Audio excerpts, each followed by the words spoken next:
और अब बात बिहार की करेंगे। बिहार में इस समय राजनीतिक हलचल है। सवाल यह है कि बिहार में नीतीश कुमार के बाद कौन होगा। बिहार के सीएम नीतीश कुमार ने राज्यसभा के लिए नामांकन दाखिल कर दिया और जल्द ही वो अपना पद छोड़ देंगे। 20 साल लगातार सीएम रहने के बाद नीतीश कुमार का एग्जिट प्लान तैयार हो चुका है और अब वो राज्यसभा सांसद के तौर पर काम करेंगे। बीजेपी की ओर से भी पत्ते नहीं खोले गए हैं कि अब बिहार का अगला सीएम कौन होगा, क्योंकि अभी 3 महीने पहले ही नीतीश सीएम बने थे। तब बिहार चुनाव में जेडीयू का नारा था 25 से 30 फिर से नीतीश, लेकिन अब नीतीश ने बतौर सीएम पारी घोषित कर दी है या करवा दी गई है उनसे, जैसा कि विपक्षी दल दावा कर रहे हैं। तो सवाल यही कि नीतीश की जगह कौन लेगा। बड़ी खबर आपको बता दें, पटना से खबर आ रही है। बिहार सीएम आवास पर बड़ी हलचल है। सम्राट चौधरी नीतीश कुमार से मिलने पहुंचे और सम्राट चौधरी से ठीक पहले जेडीयू के कार्यकारी अध्यक्ष संजय झा भी नीतीश कुमार के घर पहुंचे थे। सत्ता हस्तांतरण को लेकर अब बिहार में सियासी हलचल तेज है। बैठकों का दौर जारी है, लेकिन अभी कोई भी दल अपने पत्ते नहीं खोल रहा है कि नीतीश की जगह कौन लेगा।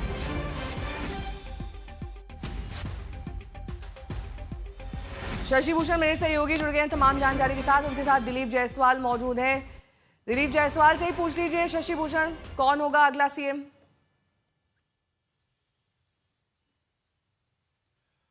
जी बिल्कुल नेहा, ये सवाल तो सबसे बड़ा सवाल है बिहार की सियासत में। और बिहार में जो राजनीतिक घटनाक्रम हुआ है उसमें आज नीतीश कुमार ने बैठक भी बुलाई है, तो वहां पर वो अपनी पार्टी के नेताओं को जानकारी देंगे।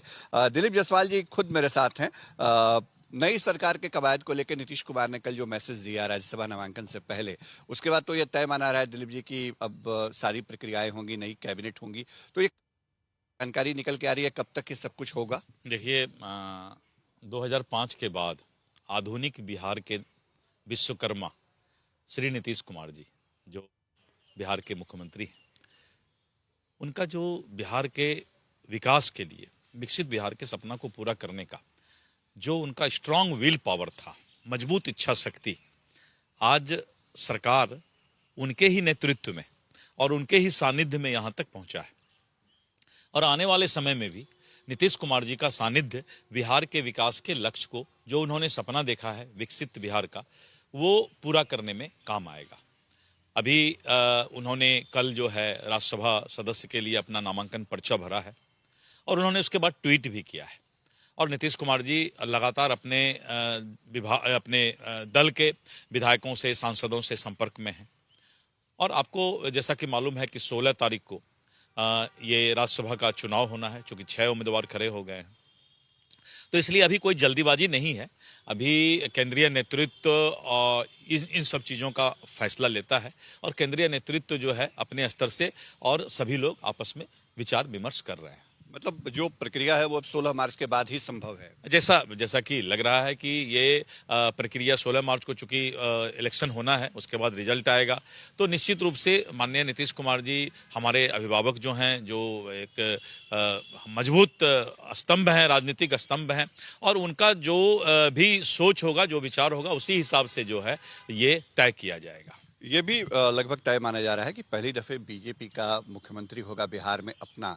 तो कई चेहरे हैं आपके यहाँ पार्टी में, क्या किसी नाम पर मंथन भी चल रहा है? चूंकि अमित शाह जी कल आए थे, आप लोग दिन भर साथ में थे। अभी इस पर कोई मंथन नहीं चल रहा है, किसी तरह का अभी ये भी कुछ भी नहीं कहा गया है हम लोगों को, इसीलिए अभी इस पर कोई मंथन नहीं चल रहा है। नेतृत्व जो है इस पर बैठ करके अपना विचार करेगी। एक और सवाल है दिलीप जी, निशांत कुमार की पॉलिटिकल एंट्री लगभग वहां से भी तय मानी जा रही है जेडीयू से। निशांत अगर आते हैं तो सरकार के अंदर क्या ठीक है शशि भूषण, बहुत बहुत शुक्रिया तमाम जानकारी के लिए आपका।